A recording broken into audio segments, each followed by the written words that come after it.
Olá, boa noite, sejam muito bem-vindos ao programa Ponto de Conexão. Agora são 21 horas, eu sou Irineu Guarnier Filho e hoje vamos falar sobre os 400 anos das missões jesuíticas guaranis. Um ano cheio de comemorações pela data histórica. 4 séculos de história, fé, conflitos e encontros culturais ajudam a contar quem somos hoje. As missões jesuíticas guaranis, espalhadas pelo sul do Brasil e por vários países vizinhos, não são apenas ruínas de pedra, são testemunhos vivos de um projeto que marcou profundamente a formação da América Latina. Um desses marcos, São Miguel Arcanjo, foi reconhecido como Patrimônio Mundial pela Unesco, justamente por seu valor histórico e cultural universal. Mas essa história vai além da arquitetura. Para os povos originários, especialmente os Guarani, esses espaços carregam significados espirituais profundos, conectando passado, presente e futuro. São lugares de memória, de identidade e de resistência cultural. Reconhecer esse patrimônio como material e imaterial é também reconhecer a importância dos saberes e da visão do mundo indígena, muitas vezes invisibilizada ao longo da história. Diante disso, surge uma pergunta essencial: como preservar esse legado de 400 anos sem apagar as suas contradições? Entre conservação, turismo, identidade e justiça histórica, o debate está aberto. Afinal, que história queremos contar e como queremos contá-la às próximas gerações? Este é o assunto do Ponto de Conexão de hoje.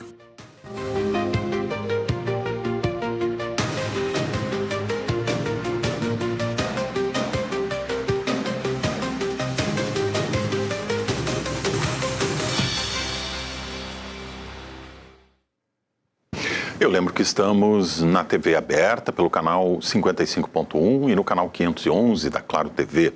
Também é possível acompanhar o Ponto de Conexão ao vivo no YouTube, @canal Rede RS. Para falar sobre os 400 anos das missões jesuíticas guaranis, estão comigo ao vivo aqui no estúdio esta noite, Álvaro Machado, turismólogo e chefe da divisão de segmentação da Setur RS, a nossa Secretaria de Turismo do Estado do Rio Grande do Sul. Álvaro, boa noite, seja muito bem-vindo aqui ao nosso programa, prazer recebê-lo aqui. Muito obrigado por ter aceitado o nosso convite. Boa noite, Neu. Boa noite aos telespectadores, todos aqueles que estão nos acompanhando. Um prazer estar aqui, sobretudo, falar dessa região turística tão importante para o Rio Grande do Sul, para o Brasil, para a América, né? Um produto turístico extraordinário que temos aí, que compartilhamos com argentinos, com paraguaios, né? Exatamente. E que é uma marca muito forte do nosso turismo. E vamos falar um pouquinho sobre isso. Um tesouro, sem dúvida, e a gente vai conhecer um pouco mais, bastante. Muita informação nós vamos ter essa noite aqui sobre esse extraordinário patrimônio turístico que nós temos aqui no estado. Muita gente, inclusive gaúcho, não conhece. Então, vamos ficar de olho aí porque realmente é muito interessante. Também está conosco Felipe de Assunção Soriano, padre e curador do Memorial Jesuíta Unicinos. Boa noite, padre. Seja muito bem-vindo, Padre Felipe, ao nosso programa. Boa noite, é uma alegria estar com vocês nesse espaço tão importante e refletindo um tema tão relevante para o Rio Grande do Sul e para o Brasil. Também está conosco Edson Rittner, professor do programa de pós-graduação em História e Teologia aqui da PUC. Boa noite, professor. Muito obrigado por ter aceitado o nosso convite e estar mais uma vez aqui conosco no programa. O professor já esteve outras vezes aqui, não é, professor? É uma satisfação muito grande, né? Estarmos aqui nesse canal com os colegas, principalmente para celebrar esses 400 anos, né? E tantas coisas maravilhosas que nos trouxe para a história, né? E continua sempre sendo, com certeza, algo muito importante para todos nós. Muito bem.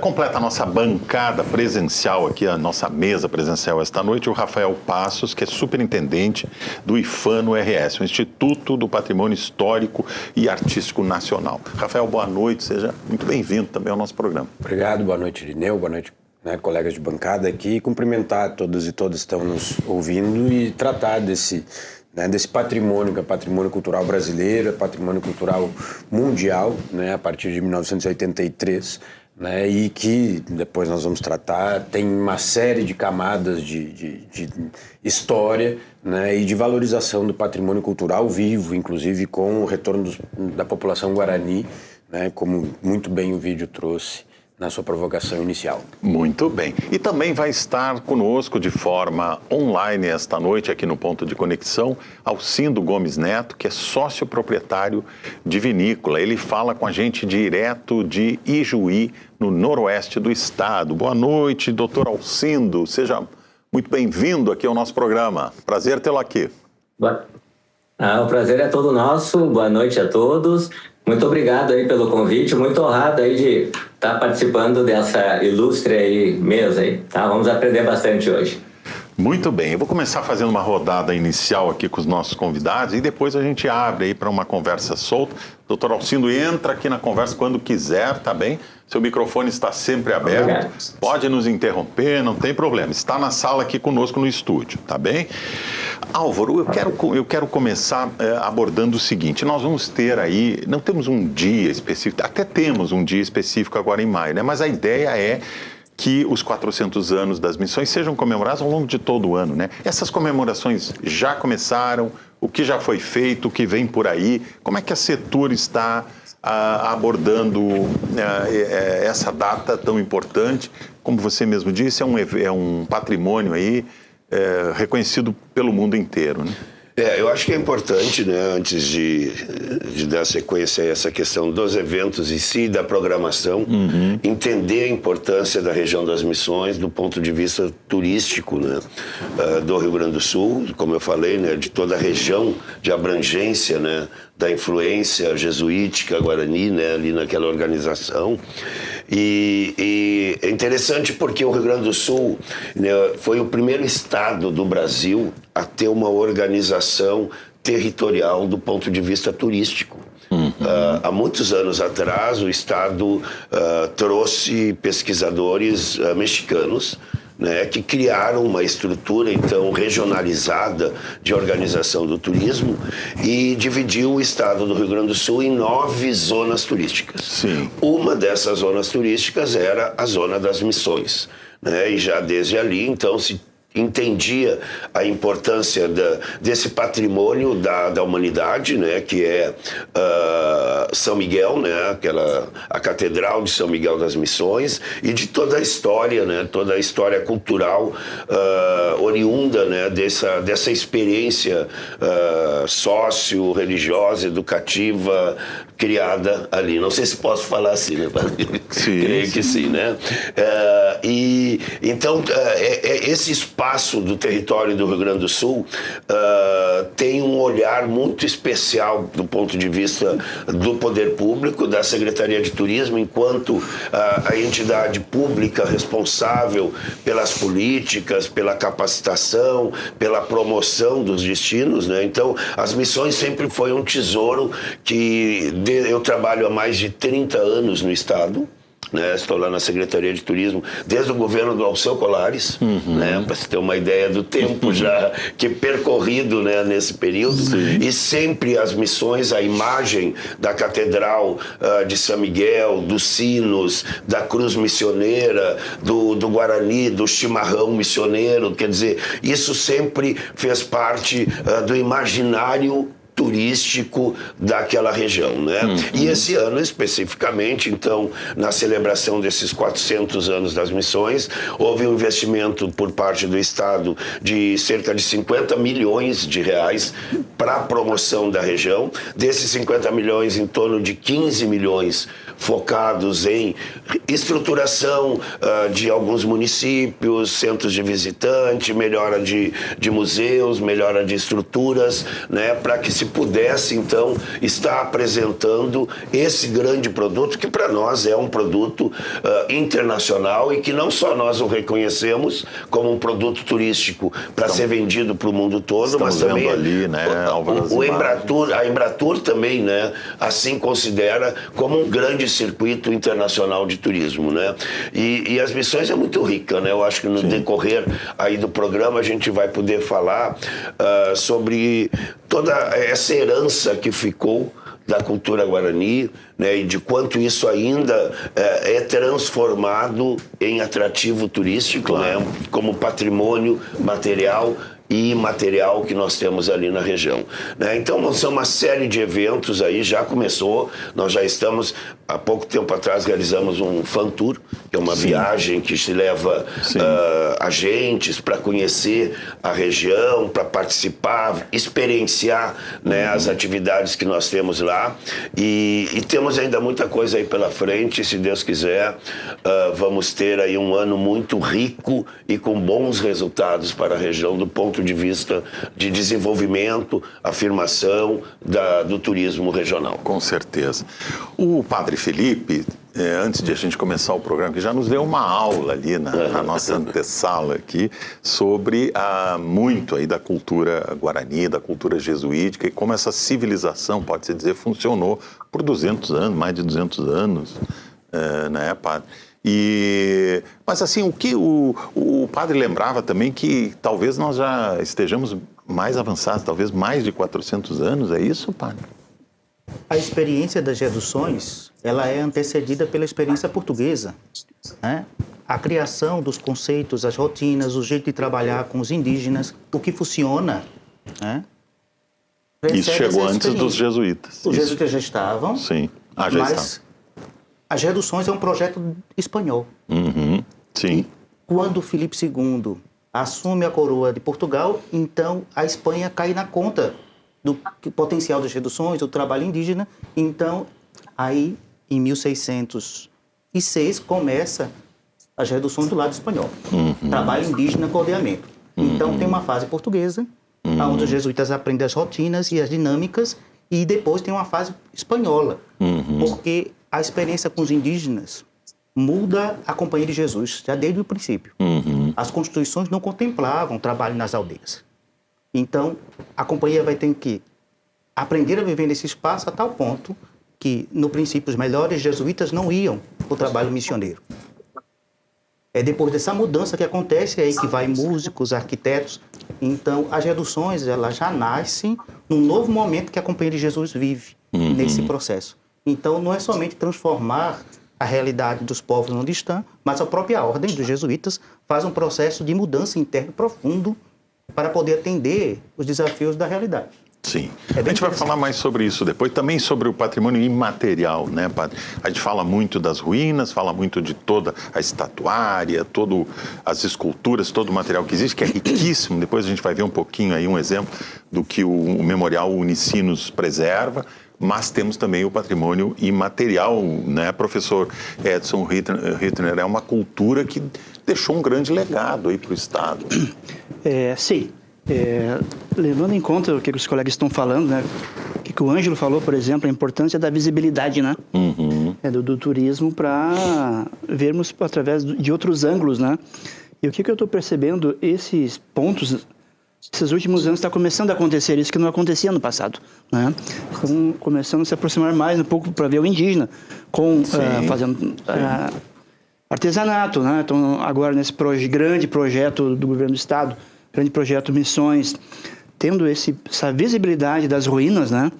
Isso é uma coisa que não acontecia. Pois né? O Felipe aqui, jesuíta, falando, né? Sobre isso, né? Então, eu vejo assim que esses 400 anos, né? Mas por que é 400 anos, né? Poderia ser 350, né? É porque no dia 3 de maio de 1726 foi fundada a redução de São Nicolau, né? Agora, 1700 ou 1600? 600. 1600. 1626. Foi fundada a redução de São... Século XVII. Justamente, né? E olha que interessante, né? Quando foi fundada essa redução, foi na época que a coroa de Portugal e Espanha estavam juntas. Olha que interessante, né? Um período... Pois é. Olha só que interessante, né? Então, agora no dia 3 de maio desse ano, vai ser a grande comemoração, né? Que vai acontecer, simbólica, né? Desse evento, comemorando esses 400 anos, né? Que, se a gente começar a analisar cada parte, né? Se é pela literatura, se é as várias áreas do conhecimento, nós vamos aprender bastante, né? E esta aprendizagem, ela formou a nossa identidade, né? Do chimarrão, da erva mate, né? Pois é. Da boleadeira, que já veio lá de um período de 6 mil anos atrás, que o índio utilizou, e agora o gaúcho na bombacha, né? Eram os indígenas que usavam, né? Também, né? Então, nós estamos fazendo parte desse todo esse contexto e está sendo, assim, maravilhoso, né? Então, aquela ideia, né, se tinha que permeia de vez em quando, né? Como o índio não é capaz, aquela coisa toda, né? Mas, não é isso aí, né? Tinha ainda o artista, como tem hoje, né? Que sabia tocar, que sabia escrever. Hoje tem índios na universidade, né? Claro. Então, para vermos assim que a coisa mudou. E os próprios indígenas estão reconhecendo também, resgatando, né, sua identidade, sua cultura, sua história, como um povo também formador aqui do Rio Grande do Sul. Rafael, a gente sabe que durante muitas décadas, durante muito tempo, séculos até, aquele patrimônio esteve um pouco abandonado, um pouco esquecido. Felizmente, de algumas décadas para cá, tem sido muito valorizado, tem sido muito preservado, enfim. Mas além do que a gente dizia, que além do patrimônio físico, material, existe também o patrimônio imaterial, né? Quer dizer, como é que o Estado, muita gente no Rio Grande do Sul não conhece as missões, né? Só conhece de fotografia, de imagem. O que se pode fazer para tornar esse patrimônio tão rico mais conhecido? O mundo inteiro valoriza isso, né? Não, sem dúvida, né? A gente tem, né, complementando um pouco o que trouxeram os colegas aqui, né? São 30 povos que nós temos, né, desde o Paraguai, né? Claro que a experiência jesuítica, né, com todas as suas contradições, né? Acho que essas contradições é que, de alguma maneira, nos últimos anos, né, a própria patrimonialização, como a gente costuma dizer, quer dizer, a gente tem, né, desde 22, ou seja, uma coisa do próprio século XX, né, o resgate disso. Claro, tem algumas experiências já no século XIX de redescobrir aquele território, né, mas né, em 1922, né, é a primeira iniciativa que torna, né, o Estado do Rio Grande do Sul reconhece como um lugar histórico São Miguel das Missões. E a partir dali vai descobrindo todos os, né, e vai marcando todos os 7 povos, que são aqueles que foram fundados a partir de São Nicolau, na margem oriental do Rio Uruguai. Mas se nós pegarmos do Paraguai até aqui, que é justamente o centro, né, do território histórico dos Guaranis, né, que, claro, se estende até o litoral, mas é o centro, e dali eles se distribuem, né, e tanto é que, por exemplo, hoje o Paraguai tem 2 línguas, ele tem o espanhol e o Guarani, e isso é reflexo também e é língua de toda oficial, essa... inclusive, do língua país. Oficial, isso é reflexo também dessa redistribuição, né, justamente com um fim, né, trágico, para não dizer outra, né, de outra forma, o fim da experiência missioneira no Rio Grande do Sul.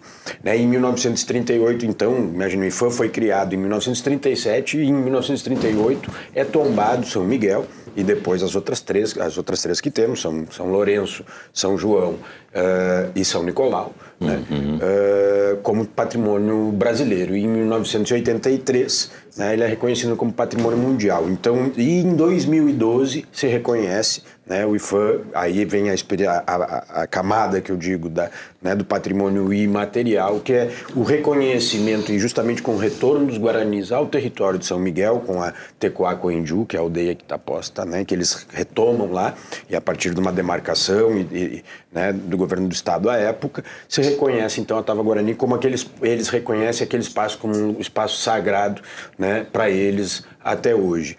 E como eu falo, assim, com essas contradições todas, né, que a gente se reconhece como uma experiência única, né, é uma experiência que também tem que ser reconhecida como diferenciada, por exemplo, da experiência bandeirista, né, que é muito mais agressiva, muito mais nociva, né, mas que também é um processo de colonização, né, e que os Guaranis reconhecem isso, né, na sua história, ainda, né, na sua memória oral, ainda muitas dessas tradições vão se confundindo. E o papel, né, do IFAM e das missões é resgatar essa história, é valorizar essa história, né, e conservar essa história. Às vezes é um trabalho muito invisível, né, porque aquelas ruínas, imagina, são pedras feitas de argila, né, com as suas conexões, e é uma conservação cotidiana. Estão expostas ao tempo, né, que castiga. Bom, a gente falou aqui do patrimônio, falamos da arquitetura, vamos falar um pouco depois da estatuária, vamos falar um pouco da escultura, vamos falar da música também, que é muito forte naquela região, mas também um fato que pouca gente sabe é que a produção de vinhos no Rio Grande do Sul não começou na Serra Gaúcha, com os imigrantes italianos, na segunda metade do século XIX. Na verdade, ela começou lá no século XVII, nas missões com os jesuítas, né, que trouxeram as primeiras mudas, as primeiras vinhas para o Rio Grande do Sul, cultivaram vinhedo, fizeram vinho, eram vinhos geralmente utilizados na missa, como ritual da missa, enfim, e ali surgiu uma vitivinicultura que depois, com o fim das missões, ela também se perdeu e também acabou. E hoje, naquela região, nós vemos renascer ali uma nova região vinícola brasileira, que é o chamado Terroir Nomi, né, Noroeste Missões. E nós temos ali hoje mais de 10 vinícolas trabalhando naquela região, fazendo vinhos de alta qualidade, vinhos premiados, enfim. E agora esses vinicultores, alguns deles, vitivinicultores, se uniram para num projeto muito interessante, que é o resgate do vinho trazido pelos jesuítas ao Rio Grande do Sul. Eu vou deixar pro nosso amigo Alcindo, que é um dos vinhateiros, vitivinicultores daquela região e está envolvido nesse projeto, explicar um pouquinho melhor. Como é que é essa história do vinho dos jesuítas, doutor Alcindo, e como é que vocês vão resgatar esse tesouro histórico aí, né? E fazer essa homenagem, esse memorial líquido aí, né? Pois é, né, Irineu? Interessante essa história, né? Quando se fala em vinho no Rio Grande do Sul, aliás, quando se fala em vinho no Brasil, ainda se remete muito ao Rio Grande do Sul, se remete muito à Serra Gaúcha, mas essa história do vinho nas missões realmente é pouco conhecida.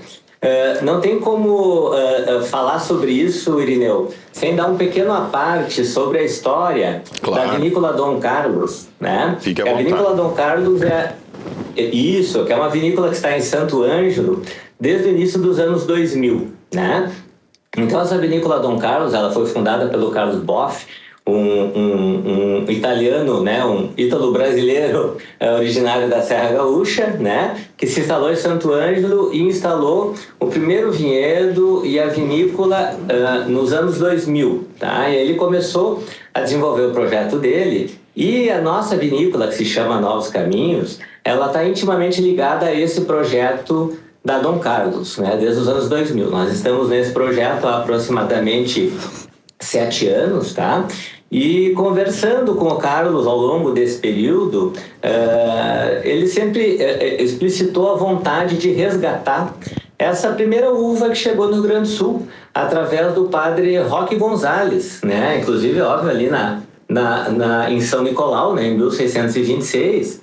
E a gente foi atrás dessa pesquisa, dessa uva, que varietal que era esse, o que veio aqui. E até então, o que se sabe, até eu vou pedir a contribuição aí dos conhecedores mais aprofundados aí sobre a história das missões, se puderem contribuir e enriquecer um pouco mais as nossas informações aqui. Mas até onde se sabe agora, a uva que veio para cá é a uva País, né, da Espanha, que era a Listán Prieto, que se transformou, né, o nome dela virou País, e veio para cá através dos padres jesuítas, e o nome dela aqui na Argentina, por onde ela entrou para o Brasil, era Criolla Chica, certo? Essa mesma uva, quando subiu para a América do Norte, na Califórnia, ela teve o nome também transmutado para Mission. Né?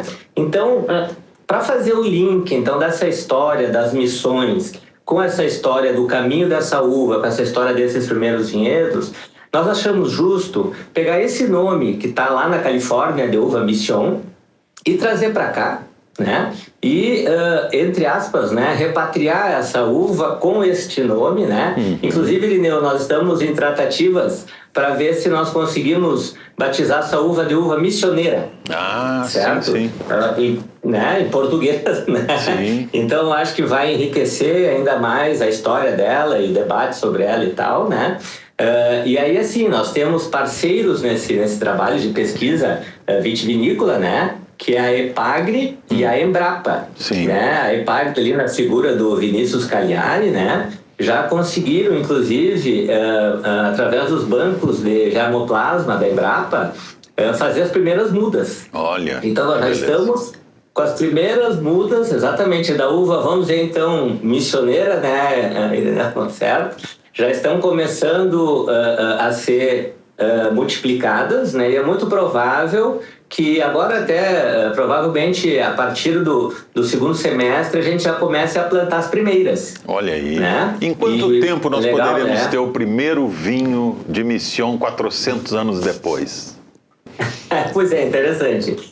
O vinhedo está começando, né, as mudas começando a ficar viáveis. O vinhedo vai ser provavelmente implantado comercialmente o ano que vem, tá? Em 27. Sim. E aí, provavelmente, de 3 a 5 anos depois da implantação do vinhedo, nós vamos poder ter os primeiros vinhos das primeiras uvas que chegaram aqui no Rio Grande do Sul através dos padres jesuítas. Esse projeto é sensacional, né? Porque resgata uma parte viva da história, né? Da história do Rio Grande do Sul e do Brasil e do sul do continente, né? O vinho utilizado pelos padres, Alcindo, era utilizado basicamente na missa, né? Seria um vinho doce? Que tipo de vinho seria esse? Essa é uma boa pergunta, Irineu, e eu acho que nós podemos aprofundar nessa pesquisa. Se nós formos levar em consideração comumente os vinhos utilizados nas missas, eles têm essa característica de ser um vinho mais leve, licoroso, certo? Mas a gente não sabe, é muito provável, Irineu, que fosse um vinho mais rudimentar. Né? Naquela época, imagina, pisado e feito ali pelos índios, os padres, com nenhuma tecnologia, sem nenhum tipo de equipamento mais, vamos dizer assim, moderno mesmo para a época, né? Então era muito provável que fosse alguma coisa rudimentar. Seria interessante se a gente conseguisse ter mais acesso a mais pesquisa para tentar chegar o mais perto possível daquilo que se fazia naquela época como um exemplar do primeiro vinho que foi feito aqui. Sim, sim. Eu não sei se algum dos participantes tem alguma informação que possa enriquecer aí o debate ou que depois possa nos passar também um pouco mais de informação. Eu vi que tem um time aí peso aí, né? Nós temos um time bastante, né? Temos um time de alto nível aqui, né? Você já tinha ouvido falar nessa história do vinho dos jesuítas? Não. Desse resgate do vinho? Eu acho que estamos falando disso pela primeira vez, né, Alcindo? Estamos falando... Olha, eu acredito que sim. E a gente, a cada encontro que nós temos, né, Irineu, tu já vieste para cá e também já tiveste outros encontros, geralmente as pessoas ficam surpresas, né? Pois é. Geralmente é uma novidade, né? Eu mesmo não sabia dessa história. Fiquei sabendo aí com vocês. E é importante, eu acho, lembrar também, né, Alcindo, que a Argentina, Chile, enfim, outros países aqui do sul do continente já fazem atualmente vinho, voltaram a fazer vinho com a uva Mission, né? Vocês até têm realizado algumas degustações com vinhos argentinos, chilenos, enfim. E hoje há um grande interesse no mundo do vinho por essa uva, né? Porque as pessoas ficam muito curiosas. Sabe? Que vinho era esse que se bebia há 400 anos atrás, né? Então há um interesse muito grande. A gente vê que vinícolas argentinas, chilenas, enfim, estão investindo na uva país ou Mission, né? E agora vamos ter provavelmente um vinho de Mission feito no Brasil. Então é algo, eu acho, inédito e muito interessante, né? Acho que o pessoal está de parabéns aí, né? O que vocês acham disso? Olha, eu nunca tinha visto falar também, né? Eu imaginava que tinha vinho, né? Sim. Imaginava que tinha vinho, né? Para a missa. É a missa, né? Se tinha missa, tinha Até porque tem uma adega também lá, né? Tinha uma adega. Todas as reduções tinham adega. É mesmo, tem uma adega lá, olha só. Então, eu acredito que aos poucos também essas coisas vão se ajustando, né? Esse projeto eu achando maravilhoso, né? Já louco para tomar um copo desse vinho aí. Né? Estamos todos aqui... No lado português, era interessante que a uva vinha da Europa, o vinho, e aí quando se abria a garrafa, tinha que consumir tudo, porque senão azedava, vinagrava. Sim. Então chegaram a pedir a Roma a possibilidade de matizar com cachaça. Sim. Para não estragar. Fortificar o vinho. Isso, para que ele possa ser utilizado. Porque cada padre tem que rezar uma missa por dia.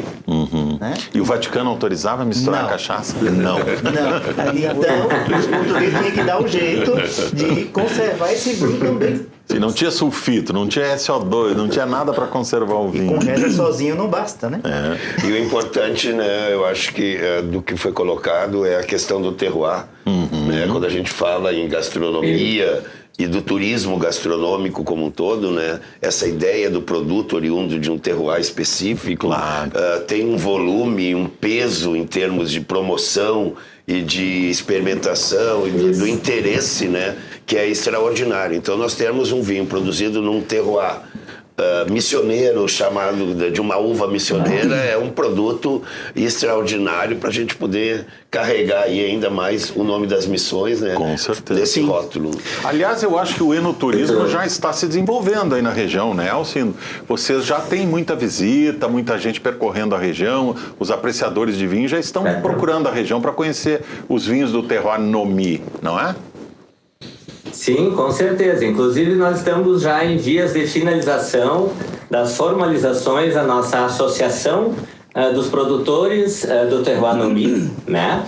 Já são várias vinícolas e nós já temos aqui alguns espaços. A nossa própria vinícola Dom Carlos Novos Caminhos já tem restaurante, já tem visitação, já está começando um projeto de pousada. Então, outras vinícolas lá em São Borja, a Malgarim está começando a construir cabanas também, Irineu. Ah, que também bacana. vai entrar nessa. Isso, e também está estruturando um restaurante também. Entendeu? Lá com os nossos amigos lá da Malgarim. O enoturismo então tem vários né? projetos andando. Oi? O enoturismo é fundamental aí para a economia da região, né? Sim. É fundamental. E uma coisa importante é linkar essa questão toda do patrimônio histórico, dos sítios arqueológicos com a gastronomia é uma coisa maravilhosa. Isso aí potencializa o turismo, viabiliza muitas vezes, né, o turismo. E uma coisa que é muito importante, eu estava ouvindo a fala do Álvaro, aí é a questão do aeroporto, né, Irineu? Nós temos aqui em Santo Ângelo a conexão aérea, né? Então, São Paulo chega em Santo Ângelo com facilidade, né? Porto Alegre chega em Santo Ângelo com facilidade. Isso é muito importante para que esses projetos consigam florescer, né? Ah, com certeza. Tem uma coisa interessante. Opa, desculpa. Pode falar, professor. Tem uma coisa interessante que eu estava pensando agora aqui, né? Ao menos assim é comum a gente falar, não, os índios não tomavam álcool, só chimarrão, né? Eu sei que as reduções, né? Quando tinha a festa do santo, né? Por exemplo, São Nicolau, todas as reduções mais próximas iam para lá para fazer festa, né? Talvez, pessoal, né? Tenha a possibilidade de encontrarmos fontes, né? Dizendo que também os índios podiam tomar, né? Não só os jesuítas, né, Felipe? Possivelmente. Eu acredito que tem alguma coisa ali. Eles faziam o vinho. Né, porque a visão que se dá, não, é só tomava o chimarrão porque não podia. Então, eu acredito que abre uma reflexão. Né? Eu acho que o professor levanta aqui uma ideia muito interessante para a pesquisa histórica, né? Os nossos pesquisadores. Eu acho que... Vamos saber se os índios bebiam. Eu perguntei também para o padre Felipe, eu digo, bom, esse vinho era usado só na missa, padre, ou os padres de vez em quando tomavam um vinhozinho, porque ninguém é de ferro também. Claro que não, senão não tinha adega. Não teria adega. A adega é estoque de consumo. Pois é. E tinha índio querendo vigiar lá, né, Felipe? Certamente, porque a gente tem que sempre lembrar que o sistema era de cabildo. Se trabalhava com a autoridade indígena local. Então, essas coisas de valor eram também acessadas. Os principais tinham acesso. Até porque eles eram produtores. Era assim que a dinâmica era. Muitas vezes você pensa que o jesuíta controla tudo. Quem tinha arma eram os índios. Os jesuítas cumpria um sistema, colaborava na formação e na parte religiosa. Muitas vezes as informações, tudo, o índio fazia os registros. Ia direto à colônia. Sim. A gente muitas vezes tem uma visão eram agentes econômicos. Ou a gente atribui o preço da colonização aos jesuítas. Né? Os jesuítas também estavam dentro da engrenagem. Mas Sim.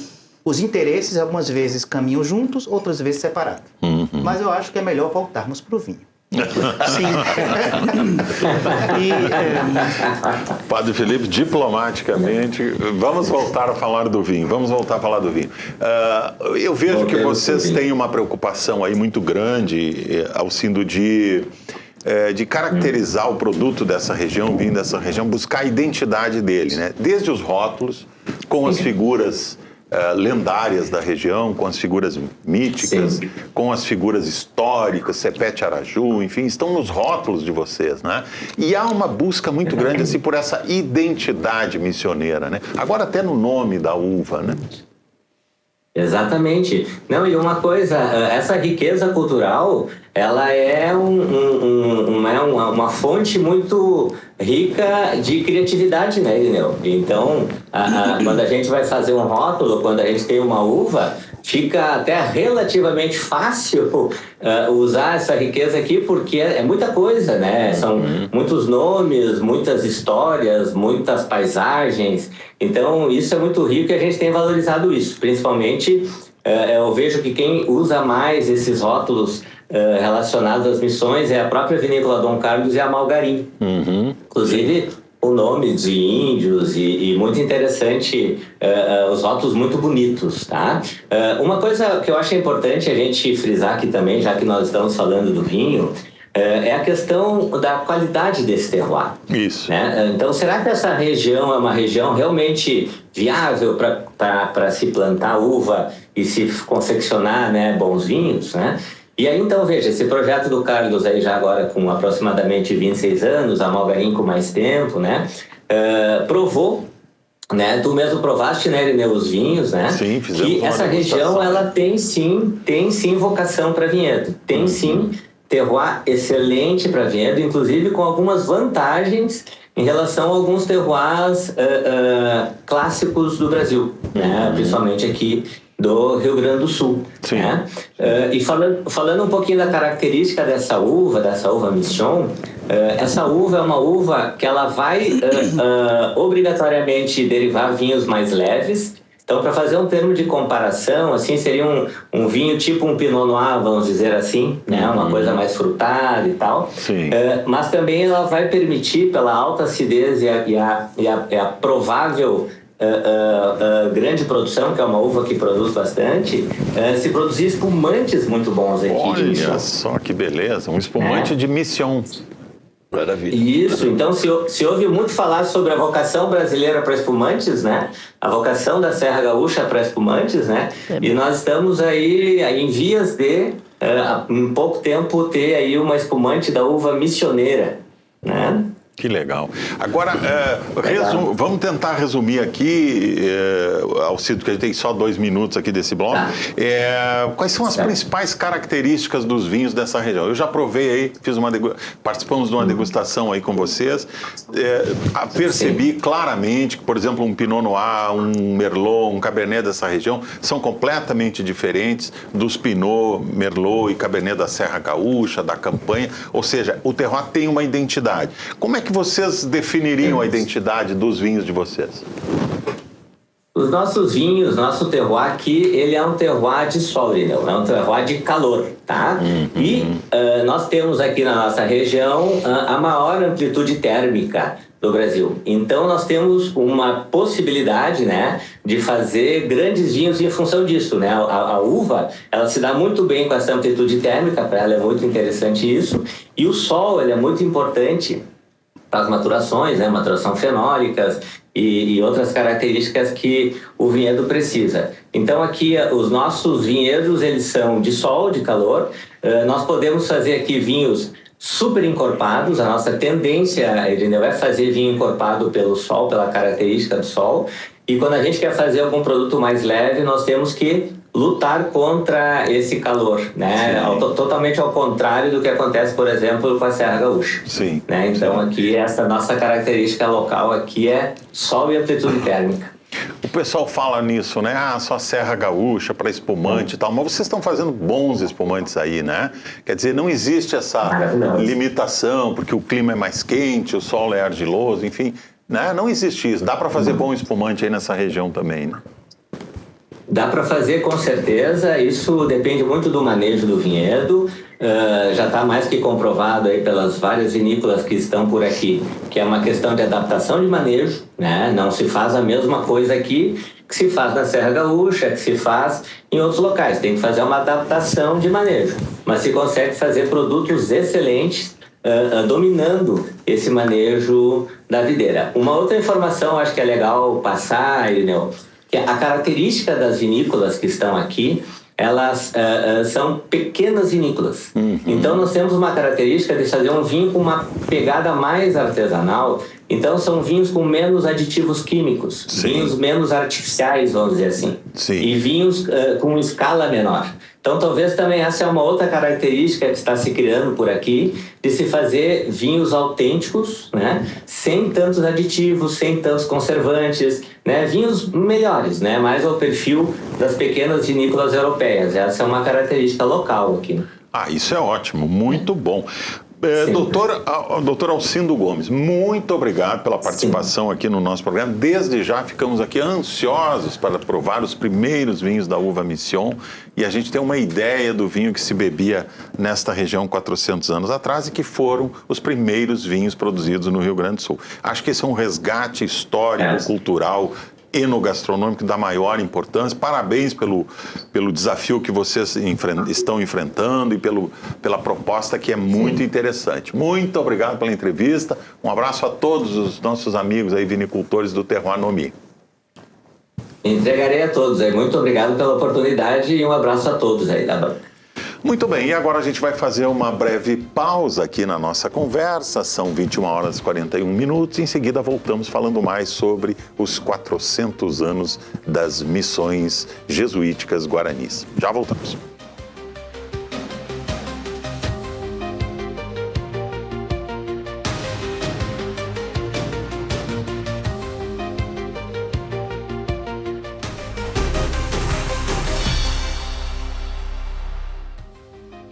Agora são 21 horas e 45 minutos, 9h45, estamos de volta com o Ponto de Conexão aqui na Rede RS. E hoje estamos falando sobre os 400 anos das missões jesuíticas guaranis aqui no Rio Grande do Sul. As comemorações fazem referência à chegada dos missionários jesuítas em 3 de maio de 1626, data histórica que marca o início das reduções no território onde hoje está localizado, por exemplo, o município de São Nicolau. Estão comigo ao vivo aqui no estúdio esta noite Álvaro Machado, turismólogo e chefe da divisão de segmentação da Setur RS, Secretaria de Turismo, do Estado do Rio Grande do Sul. Também está conosco Felipe de Assunção Soriano, padre e curador do Memorial Jesuíta Unicinos, Edson Rittner, professor do programa de pós-graduação em História e Teologia da PUC, e completa a nossa mesa Rafael Passos, superintendente do IFAM, no Rio Grande do Sul, Instituto do Patrimônio Histórico e Artístico Nacional. Nós falamos aqui muito em patrimônio e a gente quer mostrar um pouco também da riqueza desse patrimônio cultural, a estatuária, a escultura, enfim. Eu sei que o padre Felipe, ele é curador do Memorial Jesuíta, então ele conhece profundamente, nos falava ali antes de começar o programa, sobre as contribuições dos jesuítas nessa área. E a gente tem até algumas imagens aí, padre, para mostrar do seu trabalho lá no Memorial. O senhor podia falar um pouquinho para a gente? Estamos com as imagens ali no ar, ó. Vamos comentar um pouquinho essas imagens, padre? Essas imagens são uma coleção dos jesuítas, da província dos jesuítas do Brasil, que está na Unicinos. Então, lá temos um espaço, Memorial Jesuíta, a coleção, o espaço Memória Sacra, onde elas estão. Elas compõem a primeira parte da nossa exposição. Perfeito. O primeiro é um São Miguel Arcanjo, é bem interessante.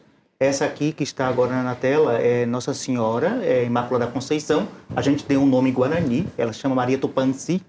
Na exposição, é uma peça monumental, é uma peça grande, tem quase 2 metros de altura. Ela é uma peça desse tamanho, grande. 2,10 metros. Olha só. Ela está sobre o mundo, toda com gesso aplicado, Ela é encarnada com folha de ouro, E o mais interessante é que o índio não consegue, Ele se retrata. Toda a expressão, o olhar é indígena, Sim, elas têm essa característica, Então é uma peça monumental. Esse é um São Miguel Arcanjo, é uma peça feita em ateliê Guarani, porque você percebe as várias mãos que trabalharam. Talvez vai passar uma foto, ele completo. Os braços têm problemas de dimensão, Mas a cabeça, ela é monumental. E ela recupera um pouco, é barroca, mas recupera a experiência do olhar hipnotizante da estatuária. Sim. Isso é muito característico. Quer dizer, vários artistas trabalhavam na mesma peça. Sim, a gente percebe isso por causa do nível de qualidade. Muitas vezes a cabeça está melhor elaborada. Por exemplo, essa agora, as mãos são enormes. Desproporcionais, então, né? Então, realmente um trabalho de muitas mãos. Sim. É um ateliê. Então, as estátuas revelam o processo. Essa é uma peça mais completa, ela não tem abertura nem encaixe, não é oca.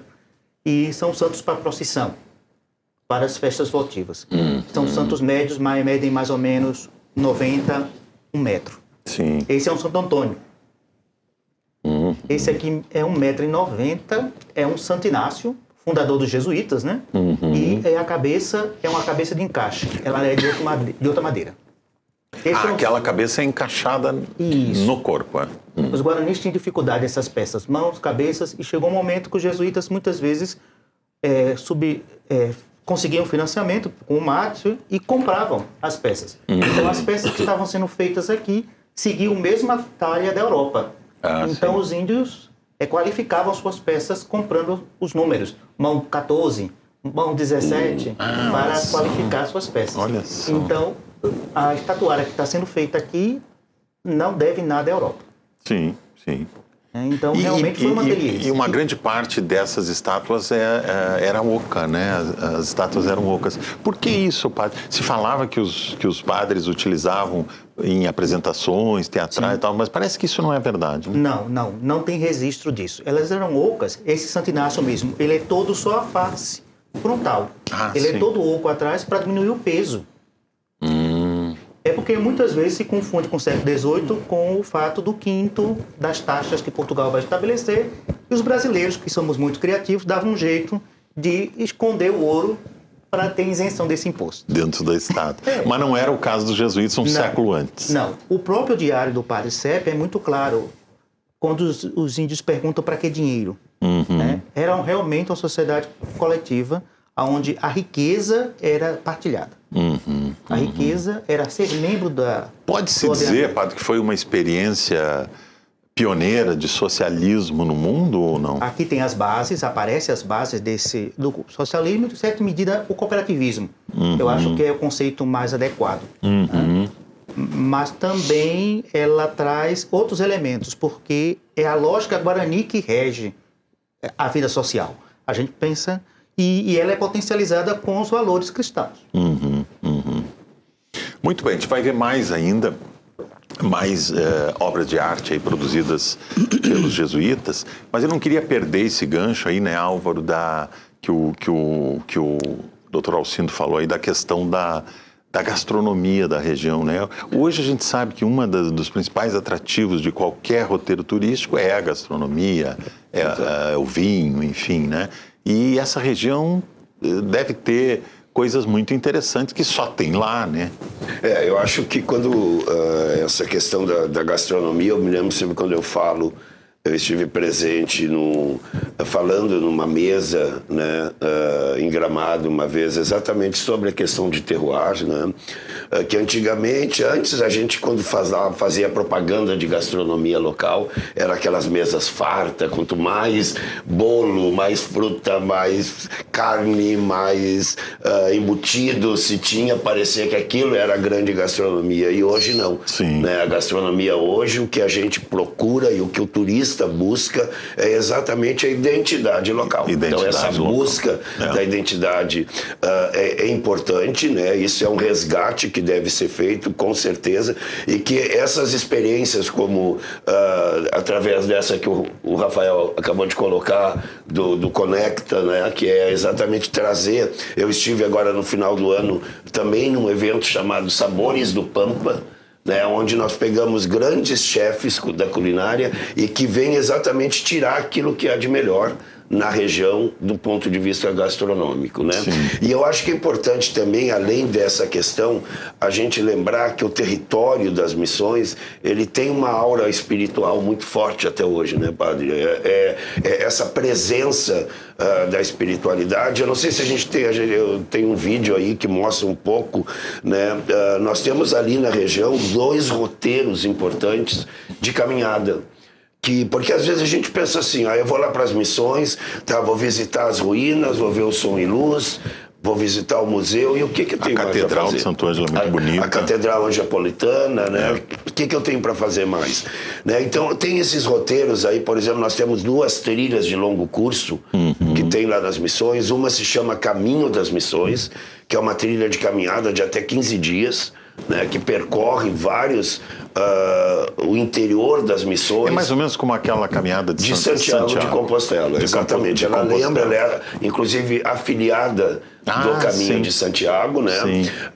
E é tocada há muitos anos lá por uma missioneira, a Marta, né? E temos a trilha dos Santo Mártires, que é uma trilha que parte de São Nicolau, né, onde começou, e esse caminho de até 8 dias, né, até chegar ao Santuário de Caparaó, né, em Caibaté, onde tem então dos Santo Mártires, né, Roque Gonzalez e os 2, né, padres também santos, né, que acompanham, né.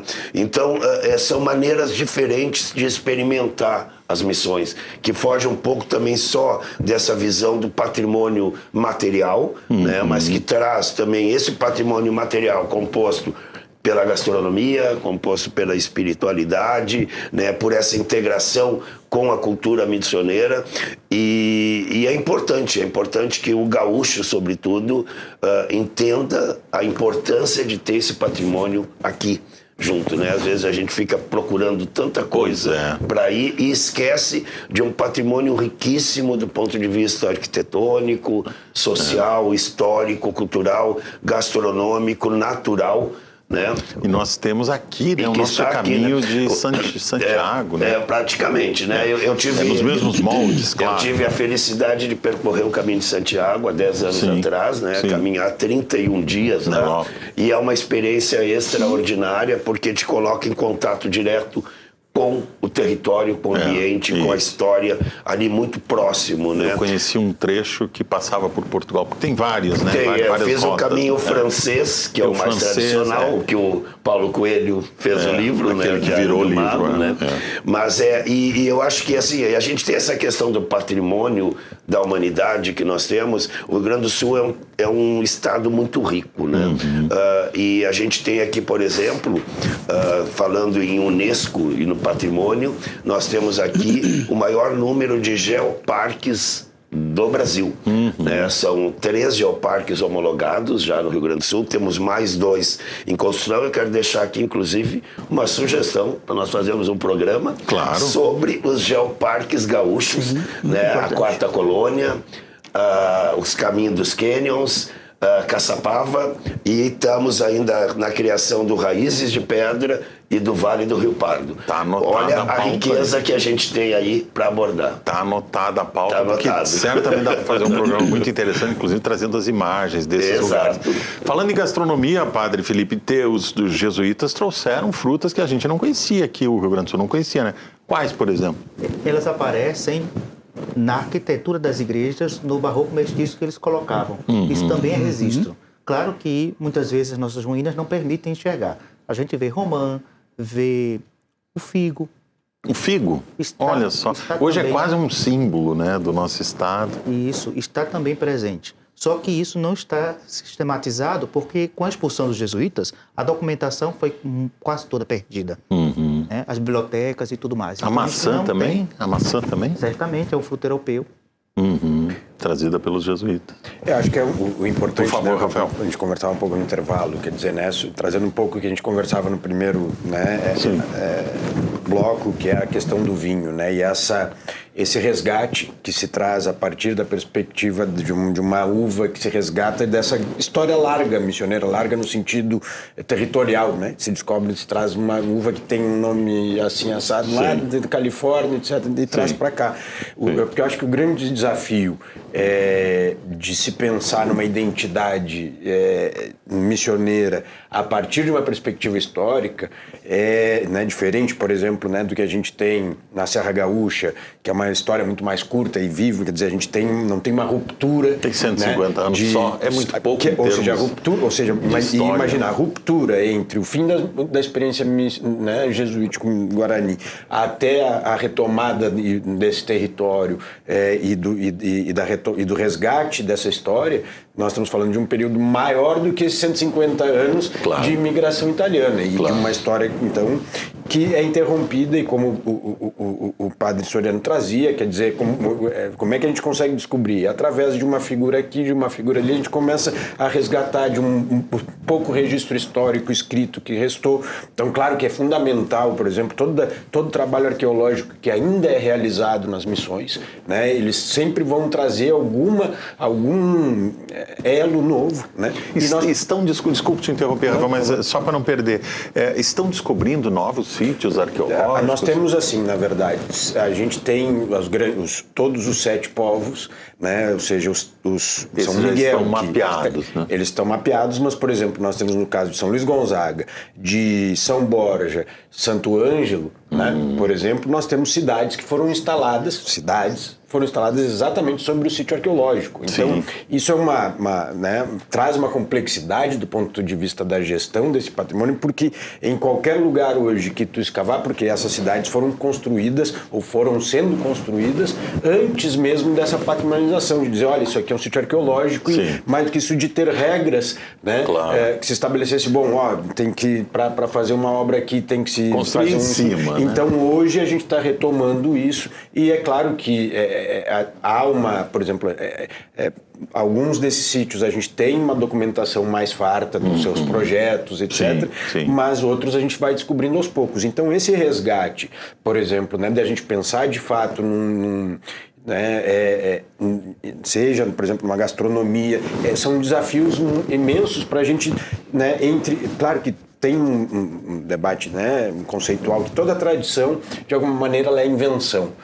Mas a gente ter realmente algo de uma raiz também traz talvez uma outra porta que se possa abrir, e aí vale muito para o turístico também, nós olharmos para esse território como um todo. Quer dizer, vamos olhar para Misiones, que é Misiones Corrientes, mas principalmente Misiones, que é a porção argentina, né, e olhar para o Paraguai, e olhar para esses 30 povos como um potencial gigantesco de, por exemplo, o que une, o que dessa identidade está posta lá. Por exemplo, o chamamé. O chamamé, musicalmente, ele é uma herança, né, dessa mistura justamente da música barroca, e o Alejandro Brits, né, ele tem, aliás, um dos eventos foi realizado na abertura dos 400 anos no ano passado, em Santo Ângelo e São Miguel, trouxe esse espetáculo que ele traz, né, a mistura o chamamé com a música barroca. Né? E isso é muito interessante porque ele traz da Argentina, que também é patrimônio mundial, o chamamé. E então a gente conseguir ir resgatando isso para construir de fato uma tradição e uma identidade que venha daí. E só para concluir, também tem uma questão que talvez até o próprio pensar um roteiro internacional, né, desses 30 povos é algo muito factível. Para terem uma ideia, de Foz do Iguaçu até São Miguel, por estrada, são 420 quilômetros. De Porto Alegre a São Miguel são 480. E desses 420 que nós temos entre Foz do Iguaçu e São Miguel, nós temos esses 30 povos, muitos deles são patrimônio mundial. Claro. Então, imagina ter um roteiro onde pipoca, em 4 dias tu faz uma série né? Então, ali tem e Foz do Iguaçu, ele é o segundo destino turístico internacional do Brasil. Pois é. Nós temos Gramado, claro que é o segundo turismo doméstico do Brasil. Roteiro turístico. Isso pode quebrar um pouco até esse paradigma que eu acho que é um desafio para nós no Rio Grande do Sul, do turismo, que ao mesmo tempo que Gramado tem esse potencial, às vezes a gente fica meio olhando, querendo reproduzir novos Gramados. E eu acho que ali a gente tem outros olhares, que se a gente olhar para o vizinho e trazer os vizinhos a discutir isso de uma maneira mais sistematizada e séria, a gente tem um potencial gigantesco nas mãos. Quem sabe até, se a gente fizer uma conta, 420, quanto é o Caminho de Santiago?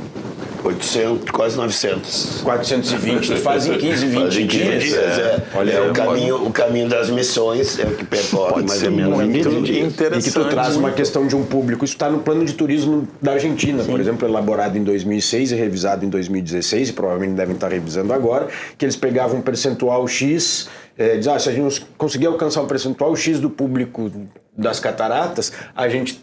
E para a Argentina, ou seja, ele está pensando Paraguai e Argentina ali, a gente tem tem um acréscimo de 200%, 300%, se eu não me engano, no turismo local. Só para ilustrar, eu acho que uma questão importante é também a gente pensar a região ali, a gente tem trabalhado muito isso, juntando a Ametista do Sul, que é um destino extraordinário, aliás, é um destino que tem sido muito procurado pelo turismo internacional, em função da questão das pedras e toda a característica, juntar com o Salto do Yucumã, no Parque Estadual do Turvo, que agora está com uma concessão, né, que é uma maior queda longitudinal que nós temos, e próximo às missões, ou seja, nós temos essa possibilidade, além desse olhar para as missões argentinas e paraguaias, também de construir um produto que pega um peso internacional, associando a região missioneira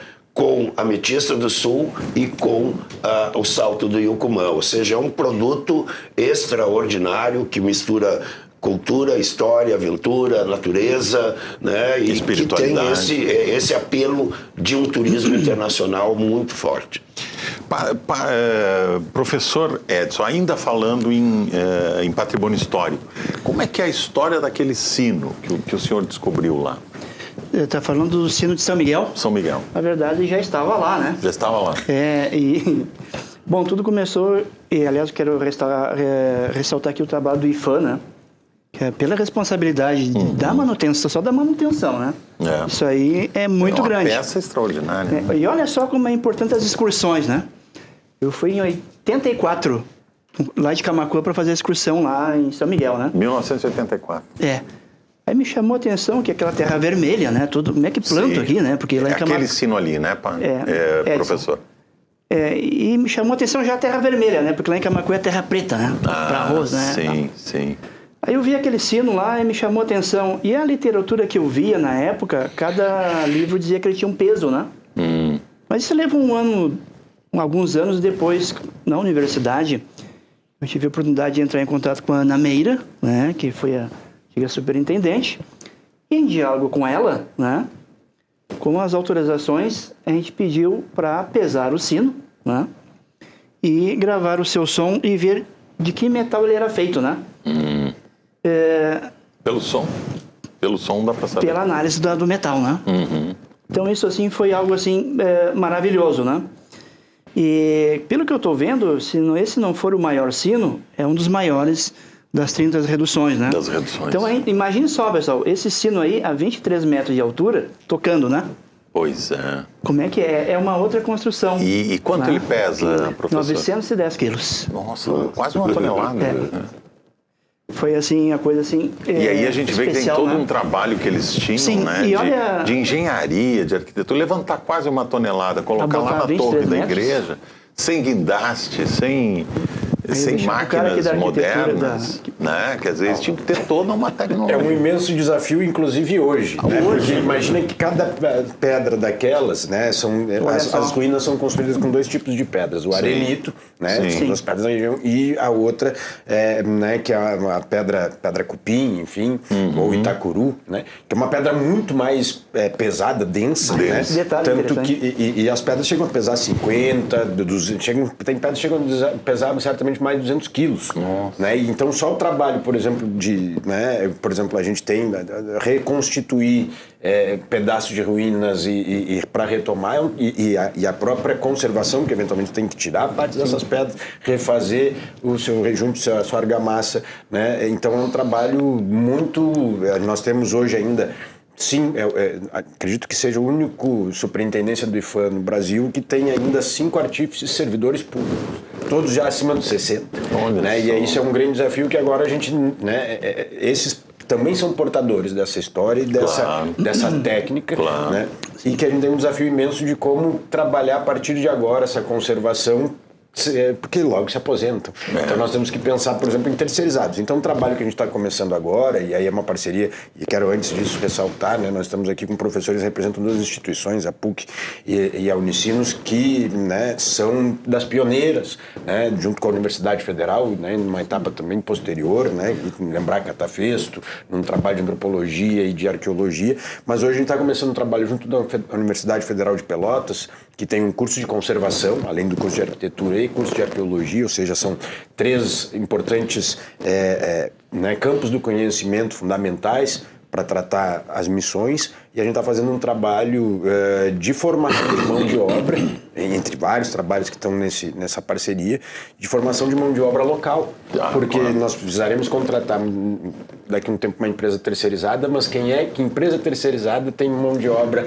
apta a trabalhar com isso? Quem é que tem esse conhecimento? Então, e formar mão de obra local, né? Claro que, por exemplo, a gente até pensou e convidou, né, os guaranis para participar desse, mas aí vem questões espirituais deles que, por exemplo, né, eles não mexem muito na pedra, né? Agora, por exemplo, né, outro fator muito interessante histórico, toda ou boa parte, né, dos metais utilizados, ou todo o ferro utilizado ali, ele vinha da própria, era produzido, não era só forjado, ele era minerado, as jazidas estavam ali, que é essa Itacuru, essa pedra superficial das partes altas de São Miguel, porque o arenito está lá nas partes de baixada, no rio, nos antigos rios, então, né, as antigas dunas, né, que produziam arenito.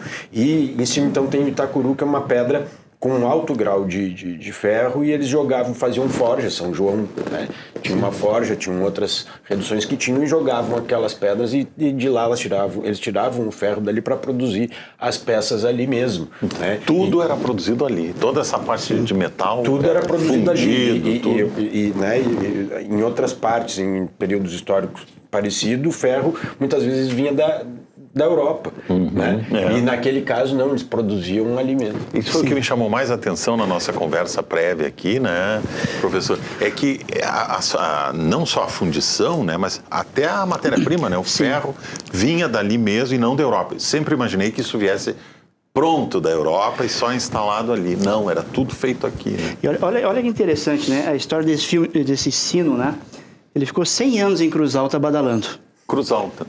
De 1845 a 1955. Ele tem badalo e ele ficava está em condições. Uma igreja? E aí vem um desafio, né? Será que a gente colocar aquele sino de novo lá? Pois é. É um debate sobre, né, é uma questão de conceito, né, também de a reconstrução, né, de ruínas. Todo um estudo, aí vem conceitos de como se faz a gestão do patrimônio até nacionais, cultural, né? Internacionais, né? A gente, no caso ali é patrimônio mundial. Então qualquer questão de grandes intervenções ali, eles devem ter, não só passam pelo IFAM, mas também pela própria Unesco, né? Então me parece que, né, por exemplo, a gente tem questões muito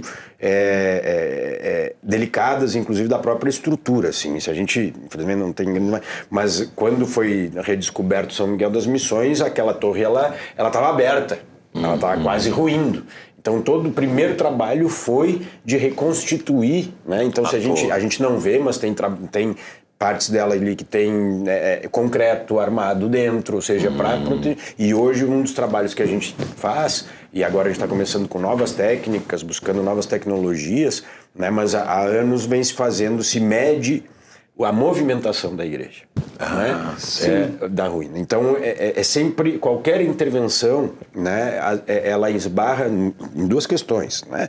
Num debate conceitual, e esses debates conceituais, é lógico, o mesmo debate conceitual que se tem sobre patrimônio há 30, 40, 50 anos, ele pode se transformar hoje, mas também esbarra também em questões, né, tecnológicas e da técnica, e de que garanta uma melhor conservação, né, nas condições que se precisa colocar manter. um sino desse, quase 1 tonelada na torre daquela igreja, pode colocar em risco a própria E a estrutura vibração, inclusive, que ela vai provocar diariamente. Poderia colocar em risco ou a no própria estrutura. Ou em outro lugar também, o sino, né? O importante é que o sino está preservado. Foi Está recuperado. Está lá sob o abrigo, né, do museu. Do abrigo, eu falo abrigo porque aquela edificação que é construída nova, né, que é Marco Canto, da antiga ali, praça, né, Rafael? Tem isso, museu que ali, é uma obra um projeto e obra do Lúcio Costa, que é o grande arquiteto modernista, né, o mais reconhecido, mestre né, parceiro e mestre do Oscar Niemeyer, Brasília. que desenhou,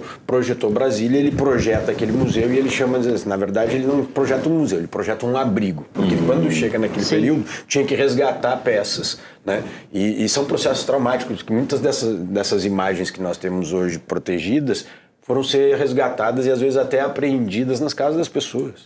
Sim. Porque até hoje, quando a gente vai, o professor falava do sino lá em Cruz Alta, mas a gente vai, por exemplo, um dos primeiros bens tombados pelo Estado do Rio Grande do Sul nas Missões é uma das casas que foi construída com as pedras das ruínas. Então, se a gente vai hoje no pátio das pessoas, as pessoas estão lá, tu vai encontrar um pedaço de um... E hoje nós fazemos um debate um pouco diferente. Será que cabe esse resgate? Como é que... Ou um acompanhamento e dizer, olha, bom, reconheça-se, né? Então, todo esse trabalho, ele é incessante. Muito bem, agora são 22 horas e 13 minutos, 10 e 13. Nós vamos fazer um breve intervalo e em seguida voltamos falando mais ainda sobre os 400 anos das missões. Fique com a gente, já voltamos.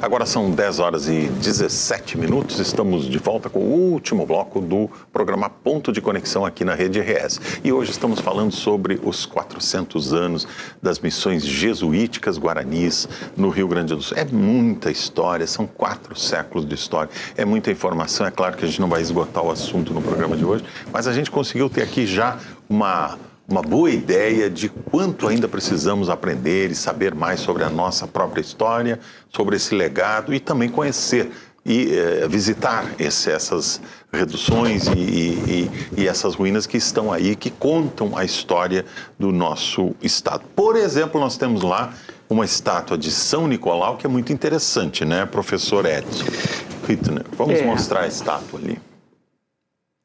É uma escultura em madeira, né? Em madeira. Oca.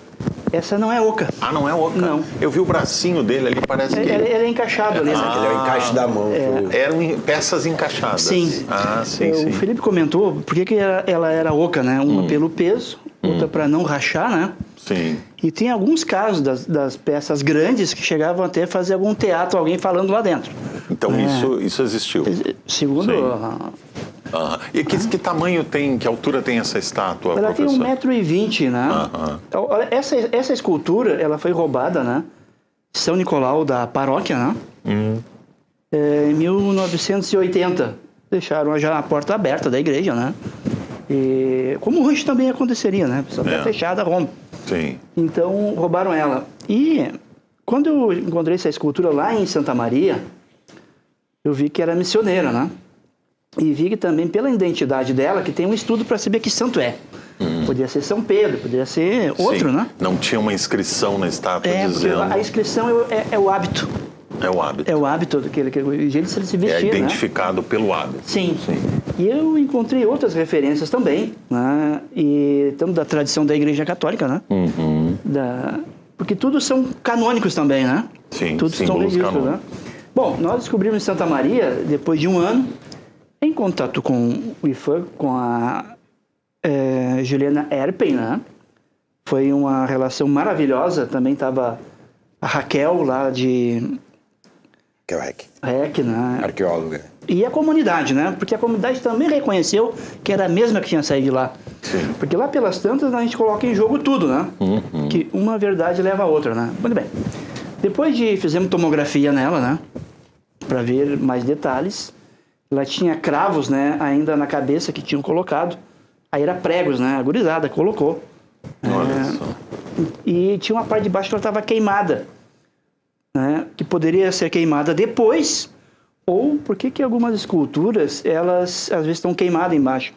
Porque alguém esquece a vela.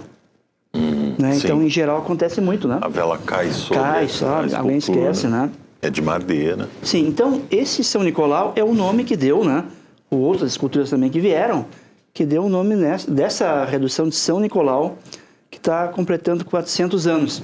Então, assim, ó, o que aconteceu depois, né? Que é o começo, é a primeira das reduções? Aqui dos 7 povos, né? Dos 7 povos, é São Nicolau. São Nicolau. Começou por São Nicolau. São Sim. Nicolau, né? Como falamos a data antes, dia 3 de maio de 1626, né?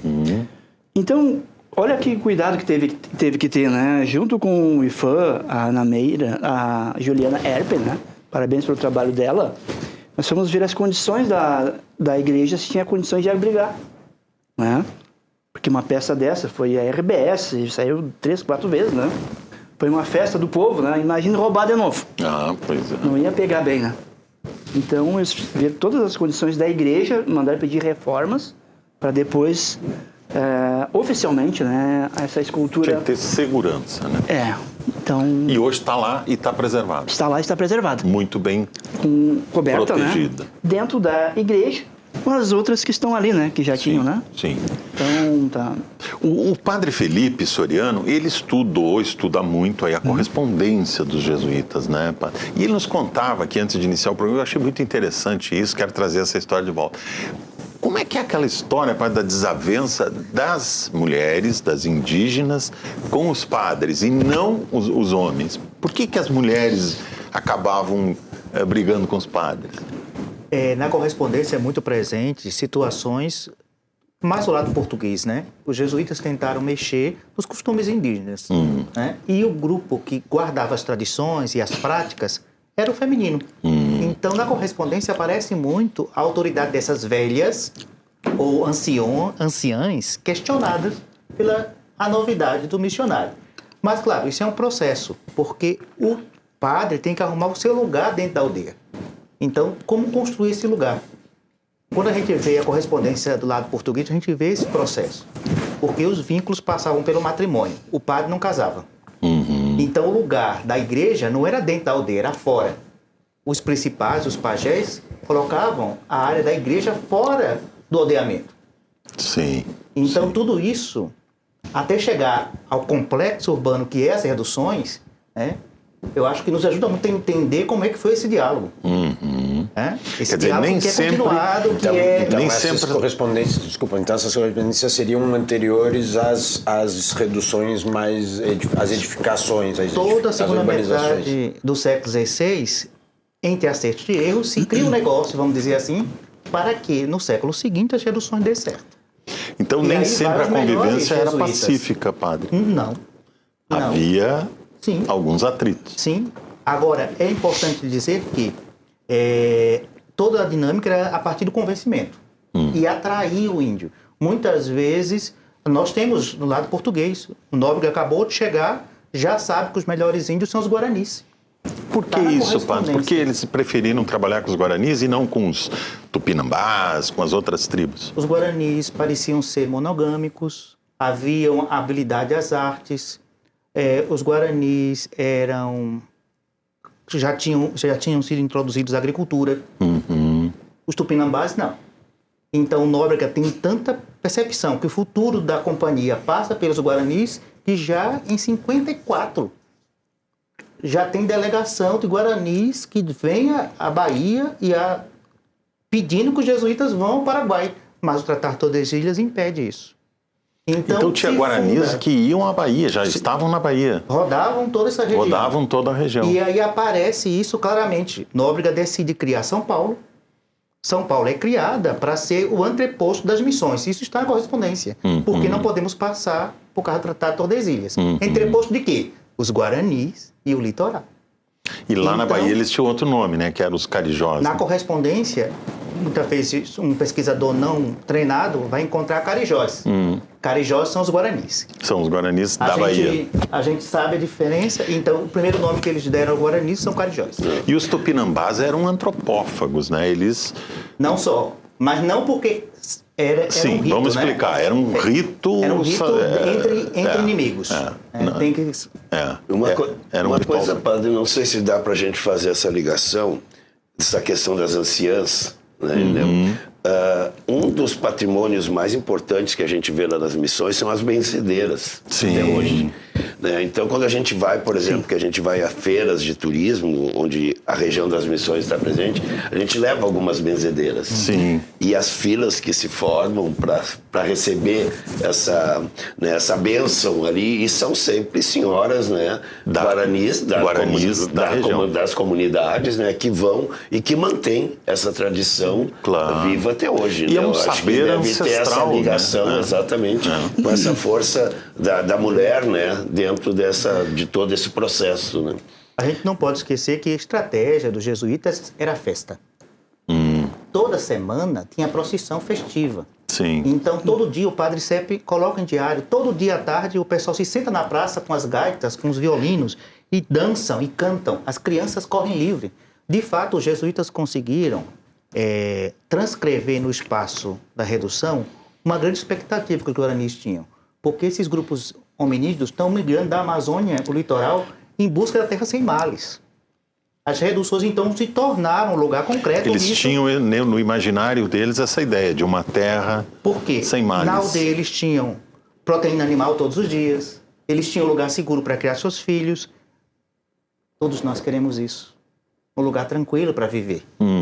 Então, de uma certa medida, as reduções eram a resposta à expectativa dos guaranis, que encontravam na narrativa cristã um caminho. Os valores que o sustentavam como pessoa ganharam narrativa. E por isso os santos entram aqui em cheio, porque o Guarani e todos os nossos povos indígenas são povos guerreiros de luta, então os jesuítas transferiram a luta histórica para uma luta transcendental. Os santos são sempre mártires, são sempre São Miguel, guerreiros. E por isso que eles merecem reverência. Sim. Merecem admiração.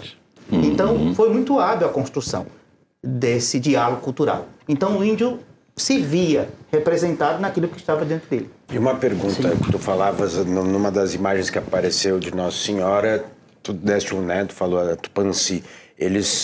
Há registros dessa nomenclatura que os guaranis davam, se apropriavam de alguma maneira e davam seu nome, um nome e uma associação Tupãnci, né? Nós estamos Tupã, quer dizer, nós temos essa relação com o próprio, né, com a teologia deles, né? Havia essa apropriação, padre? A minha pesquisa de mestrado é sobre isso, a invenção de Maria Tupãnci. Uma peça de teatro de Anchieta, a palavra Tupãnci vai ser criada por Anchieta. Então, o nosso equívoco, muitas vezes, é olhar só a correspondência espanhola. Para entender o negócio, tem que olhar o conjunto. Então, o Anchieta na verdade, se apropria do nome Tupãnci para... Ele cria a língua, que a língua não é escrita, cria os conceitos, e esses conceitos são cheios. É porque, como é que os jesuítas, como é que os índios do lado português, do nosso litoral, os tupinambás, chamaram os padres? Na língua guarani, a língua é reflexo do real, tá? Então, é ele que dá o nome. Os padres serão chamados de abaruna, que é roupa preta. Entendeu? Sim. Então, aquilo que não existe na língua, não existe no real. Isso é muito sério. Então, quando ele chama Maria de Tupãnci, é o nome próprio dela. Não é Nossa Senhora da Conceição, Imaculada. Não, é Tupãnci. Então, essa mulher, nessa peça de 1590, Anchieta apresenta uma imagem morena, que é de Canárias. Então, ele adapta a Maria de tal jeito que o índio a chama e diz no canto: esta é a mais linda do povo tupi. Então, é uma apropriação. Não é algo estranho a ele. Sim. E ele enxerga todo o potencial do feminino. Porque essa caminha à nossa frente, ela vai nas lutas. Essa é companheira de lutas, Anchieta vai colocar no texto. É muito bonita essa função. Tudo isso é fascinante. Nós poderíamos fazer um programa aqui com 3 horas de duração, porque é muita história, muita informação e tudo é fascinante. Mas, infelizmente, o tempo do programa chegou ao final. Quero muito agradecer aqui a participação do Álvaro Machado, Padre Felipe Soriano, Edson Rittner, professor aqui da PUC, o Rafael Passo, superintendente do IFAM, o o Álvaro Turismólogo e chefe da divisão de segmentação da Setur. Muito obrigado pelas informações que nos trouxeram. Foi muito bom a gente conversar sobre isso. A nossa e aproveitem para visitar as missões. E vamos visitar façam as roteiro missões. esse ano dos 400 anos e vão conhecer as missões. Isso aí, fica o convite para quem não conhece ainda, conhecer porque vale a pena. O programa Ponto de Conexão de hoje fica por aqui. Eu lembro que estamos na TV aberta, pelo canal 55.1, no canal 511 da Claro TV, e também é possível acompanhar o Ponto de Conexão ao vivo no YouTube, @canal Rede RS. Uma ótima noite para todos, um excelente final de semana. Nos vemos na próxima segunda-feira. Até lá.